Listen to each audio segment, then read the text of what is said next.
Nós vamos falar hoje sobre prova e provisão.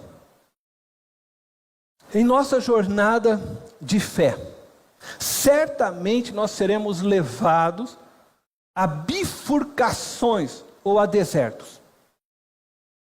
Esses lugares onde nós teremos que tomar decisões baseados em nossa fé. Fé no poder e na ação de nosso Senhor Jesus Cristo. Certamente que em nossa jornada de fé nós seremos colocados em situações em que a matemática, a lógica humana, não conseguirá se sustentar. Não nos dará a resposta que desejamos. E neste lugar, a nossa fé será provada. E então será revelada a Deus se a nossa confiança está verdadeiramente nele, no seu poder, ou em nossas próprias provisões, nos recursos que possuímos em nossas mãos. Algumas vezes, eu e você seremos levados a este lugar de bifurcação, ou de deserto, isoladamente. Seremos provados como indivíduos distintos, é uma prova só sua. Mas também, outras vezes, seremos levados a estes lugares de prova, junto com a nossa comunidade. Seremos provados como corpo, igreja. Eu acredito firmemente que nós, a PIB de Itapevi, chegamos neste lugar de prova, de bifurcação, ou poderia dizer de deserto, né, onde a nossa fé, como comunidade, está sendo provada. Quando nós chegamos neste lugar de deserto, quando nós estamos entre o Egito e a terra prometida, onde a provisão ela está próxima, mas ainda não alcançada, pois ela só será alcançada dependendo de como responderemos diante a prova colocada por Deus a nós, diante a prova em que estamos sendo submetidos. Quando nós chegamos neste lugar, nós precisamos confiar plenamente em Deus. Eu quero dizer a você, este lugar é muito perigoso. Pois a voz daqueles que não creem, e eu não estou falando aqui de não crer em Deus, de não crer em Jesus, mas aqueles que são incapazes de confiar plenamente em Deus, que são incapazes de olhar além da matemática, incapazes de olhar além da lógica humana, incapazes de olhar além do que os olhos podem ver. Estes jamais esperarão que o mar se abra, que as muralhas caiam, que o inimigo se torne como pão diante dos seus olhos, ou que andemos sobre as águas. Para estas pessoas, histórias como a do rei Josafá, descrita em 2 Crônicas capítulo 20, que foi à guerra e venceu sem lutar, sem fazer uso de armas, apenas confiando na promessa de Deus, são apenas histórias do passado. Você consegue imaginar tal acontecimento? Consegue imaginar o rei Josafá diante dos seus generais, do seu exército, dizendo para eles: Deus está nos mandando ir, mas não pegue em armas, porque Ele vai nos dar a vitória. Tem lógica. Como um soldado acostumado a lutar, guerrear, fala: nós vamos para uma guerra sem pegar armas. A lógica humana não vai conseguir responder muitas vezes as questões de Deus. Há momentos que simplesmente precisa crer e confiar. E quando não se crê, quando não se confia, quando começamos a dar ouvido a muitas vozes que nos levam a desacreditar que o milagre vai acontecer, o que acontece é o que aconteceu com o povo em Israel, entre o Egito e a terra prometida. Por não crerem que Deus entregaria nas mãos deles os inimigos, Deus fez aquela geração peregrinar 40 anos no deserto, até que uma nova geração surgisse.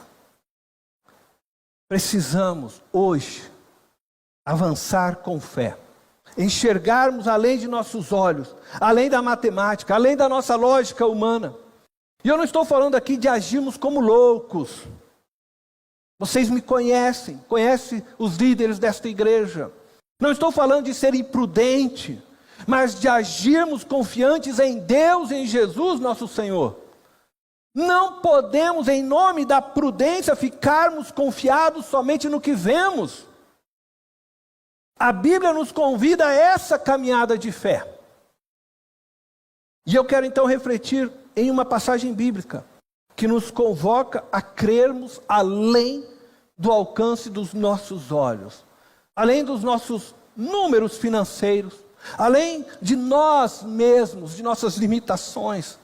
Eu quero convidá-los à leitura do texto de João, capítulo 6, nós vamos ler do verso 1 ao verso 15. Algum tempo depois, Jesus partiu para outra margem do mar da Galileia, ou seja, do mar de Tiberíades. E grande multidão continuava a segui-lo, porque viram os sinais miraculosos que ele tinha realizado nos doentes. Então Jesus subiu ao monte e sentou-se com os seus discípulos. Estava próxima a festa judaica da Páscoa. Levantando os olhos e vendo uma grande multidão que se aproximava, Jesus disse a Filipe: onde compraremos pão para esse povo comer? Fez essa pergunta apenas para pô-lo à prova, pois já tinha em mente o que ia fazer. Filipe lhe respondeu: 200 denários não comprariam pão suficiente para que cada um recebesse um pedaço. Outro discípulo, André, irmão de Simão Pedro, tomou a palavra. Aqui está um rapaz com 5 pães de cevada e 2 peixinhos. Mas o que é isto para tanta gente? Disse Jesus: mandem o povo assentar-se. Havia muita grama naquele lugar, e todos se assentaram. Eram cerca de 5.000 homens. Então Jesus tomou os pães, deu graças e os repartiu entre os que estavam assentados, tanto quanto queriam, e fez o mesmo com os peixes. Depois que todos receberam o suficiente para comer, disse aos seus discípulos: ajuntem os pedaços que sobraram, que nada seja desperdiçado. Então os ajuntaram e encheram 12 cestos com os pedaços dos 5 pães de cevada, deixados por aqueles que tinham comido. Depois de ver o sinal miraculoso que Jesus tinha realizado, o povo começou a dizer: sem dúvida, este é o profeta que devia vir ao mundo. Sabendo Jesus que pretendiam proclamá-lo rei à força, retirou-se novamente sozinho para o monte. Amém? Queridos, eu vou destacar 3 ensinamentos que nós encontramos nestes versos. O primeiro ensinamento é que Jesus nos levará a lugares onde seremos colocados à prova. Eu quero começar então destacando os versos 5 e 6. Diz assim: levantando os olhos e vendo uma grande multidão que se aproximava, Jesus disse a Filipe: onde compraremos pão para esse povo comer? Fez essa pergunta apenas para pô-lo à prova, pois já tinha em mente o que ia fazer. O texto nos narra que uma grande multidão seguia Jesus. Diz 5.000 homens foram contados. Nós sabemos que eles contavam os homens e as mulheres não eram contadas. Possivelmente existia ali umas 10.000 pessoas, 11.000 pessoas. Bom, num determinado momento, Jesus se volta a Filipe e lhe pergunta: onde? Preste atenção na pergunta de Jesus. Onde compraremos pão para esse povo comer? O texto nos diz claramente que Jesus já sabia o que ia fazer. Contudo, ele perguntou a Filipe com o fim de colocá-lo à prova. E essa é a primeira lição deste texto. Que Jesus vai colocar você à prova, vai me colocar à prova, vai nos colocar como comunidade à prova. Assim como ele fez com Filipe. A Bíblia é repleta dessa verdade.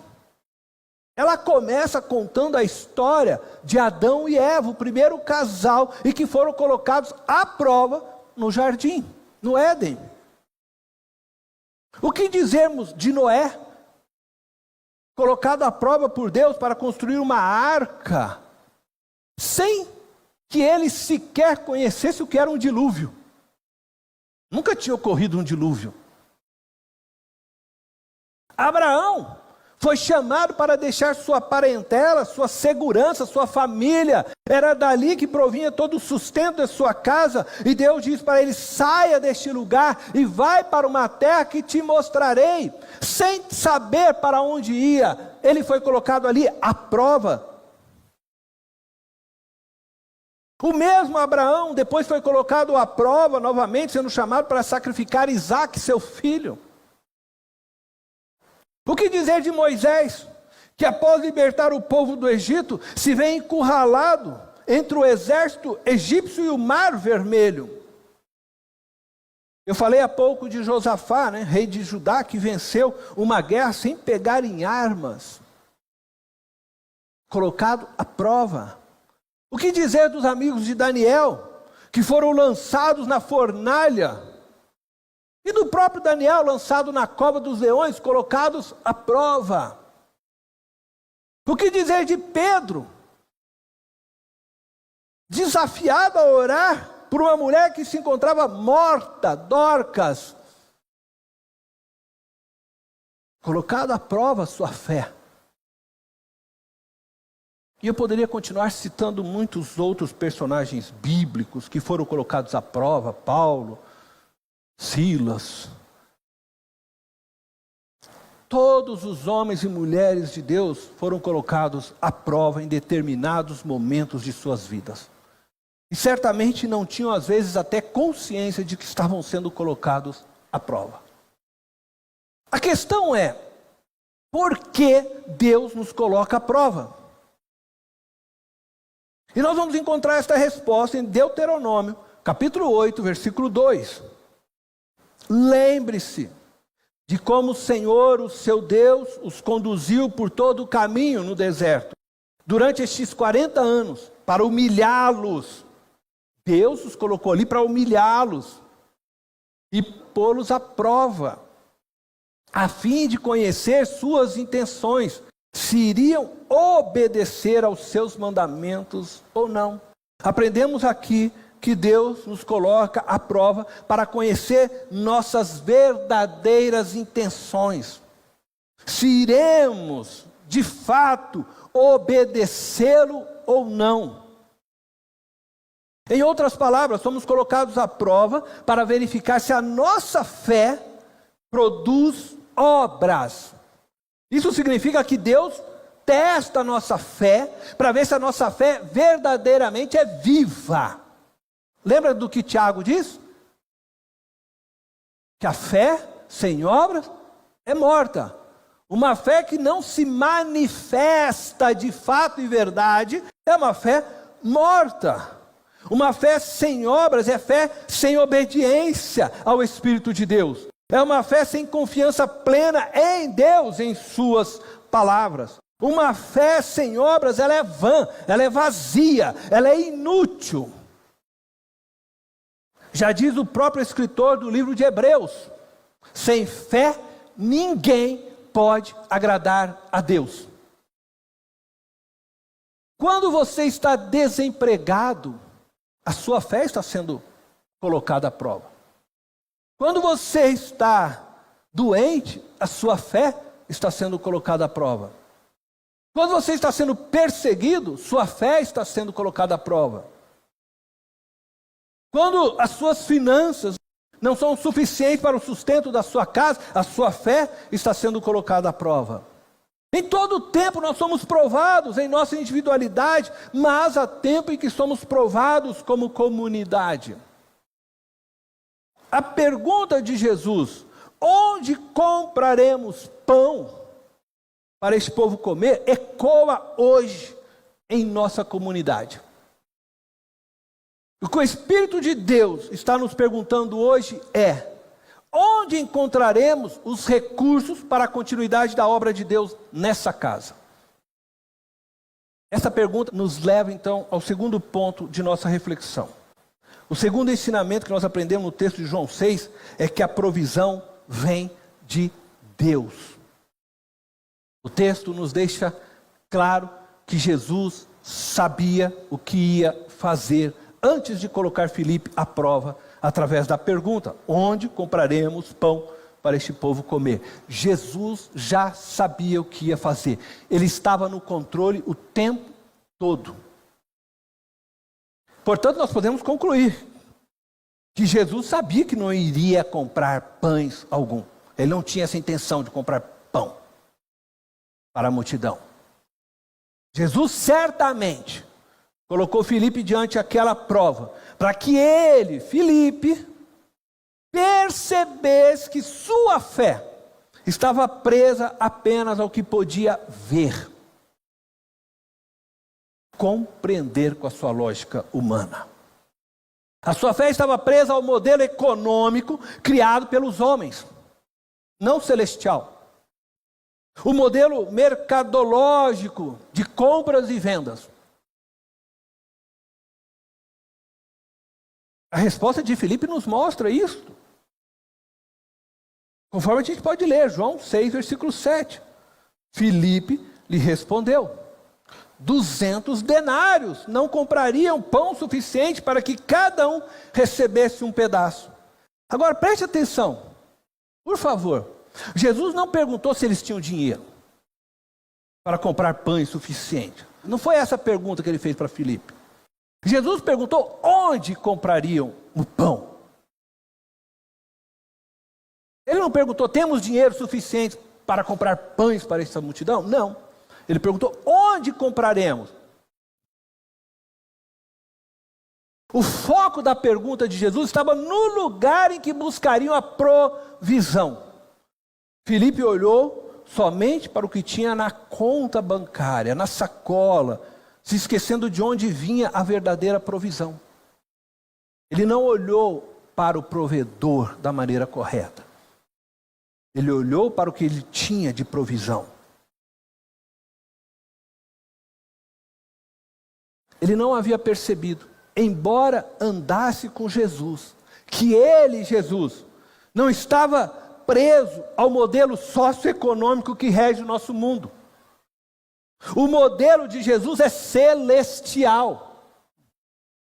A fala de Jesus com Filipe é interrompida então por André, que possivelmente, tendo ouvido a pergunta de Jesus, apresentou a ele um menino com 5 pães de cevada e 2 peixinhos, conforme nós podemos ver novamente lá, João 6, verso 8 e 9. Outro discípulo, André, irmão de Simão Pedro, tomou a palavra. Aqui está um rapaz com 5 pães de cevada e 2 peixinhos. Preste atenção no final da fala dele. Mas o que é isto para tanta gente? André, diferentemente de Filipe, ele olhou para os recursos que possuíam em mãos. Filipe olhou para a conta financeira, mas não estava olhando para o provedor do financeiro. Ele olhou para o financeiro que ele tinha. O André olhou para os recursos humanos que ele tinha, mas não olhou para o provedor dos recursos humanos. Essa é a diferença dos dois. Por isso a pergunta dele: mas o que é isto, para tanta gente? A visão de Filipe e André estavam presas ao mundo tangível. Embora seguissem a Jesus, eles não tinham a confiança e nem a expectativa de que Jesus poderia prover milagrosamente o pão para a multidão faminta. Muitas pessoas creem que Jesus a salvou do pecado, da ira de Deus, e isso é maravilhoso demais. Isso é maravilhoso. Contudo, não conseguem realmente confiar que Jesus é quem lhes proveu o sustento, que dele vem o pão nosso de cada dia. No fundo de seus corações confiam na força de seu trabalho, confiam em suas realizações pessoais, confiam apenas no que os seus olhos podem ver, no que a lógica humana aceita como possível, ou naquilo que cai na conta bancária. Eu não estou dizendo que não devemos trabalhar, também não é isso que eu estou dizendo, e ficar esperando simplesmente que o pão caia do céu, embora o pão caia do céu. Isso seria loucura da minha parte. A Bíblia nos ensina que devemos trabalhar. Na verdade, o trabalho foi o meio dado por Deus a nós, para nos prover o alimento diário. Meio que Deus nos deu para que o alimento fosse provido. Preste atenção. A Bíblia nos ensina que antes do nosso trabalho, antes do seu trabalho, existe o trabalhar de Deus. Primeiro, Ele criou o jardim. Depois, Ele ordenou ao homem que cuidasse do jardim. A ação de Deus é antes da nossa. Por isso que o nosso trabalho produz o pão nosso. É porque Deus preparou o planeta em que vivemos para produzir vida, antes mesmo de nós lançarmos a primeira semente na terra. Nós apenas lançamos a semente, contudo não temos o poder de fazê-la brotar. A vida que dela surge pelo alimento, que a semente retira da terra, da água, os sais minerais, é vida gerada pelo próprio Deus, desde o início, desde o princípio. Tudo que o ser humano produz hoje, por meio do seu trabalho, provém da vida gerada pelo próprio Deus e criada por Deus desde a criação, desde a do princípio. O ser humano só consegue produzir algo, eu e você, porque Deus continua sustentando a vida em nosso planeta. O texto de João 6 quer nos ensinar que Jesus é o verdadeiro pão da vida, e que somente Ele sacia a fome mais profunda do nosso ser. E Ele vai falar disso mais para frente um pouco. Ele é o verdadeiro pão que necessitamos. Entretanto, não podemos negar que o texto também nos ensina que Ele é o provedor do nosso alimento diário, da nossa vida. Quando andamos com Deus, nós não podemos ficar apoiados somente na nossa lógica humana, pois Deus nos colocará à prova para saber onde realmente está a nossa confiança. Voltemos então para o texto de Deuteronômio, onde o povo de Israel estava sendo provado no deserto. Deuteronômio capítulo 8, verso 2. Eu vou ler agora também o verso 3. Diz assim: lembre-se de como o Senhor, o seu Deus, os conduziu por todo o caminho no deserto, durante estes 40 anos, para humilhá-los e pô-los à prova, a fim de conhecer suas intenções, se iriam obedecer aos seus mandamentos ou não. Assim, ele os humilhou e os deixou passar fome, mas depois os sustentou com maná, que nem vocês nem os seus antepassados conheciam, para mostrar-lhe que nem só de pão viverá o homem, mas de toda palavra que procede da boca do Senhor. Amém? O texto está nos dizendo que depois do povo de Israel passar fome, ser humilhado, e dessa forma terem sido então colocados à prova, Deus os sustentou no deserto com maná. Maná é o pão celestial que caía do céu. Não é pão produzido pela mão humana, lançando a semente na terra. E como eu disse, a semente sobrou porque é vida de Deus que está ali. O maná é pão que vem do céu. Nós só vamos provar o maná se nós tivermos fé de que Deus está no controle, de que Deus cuida de nossas vidas. O pão que caía do céu não podia ser armazenado,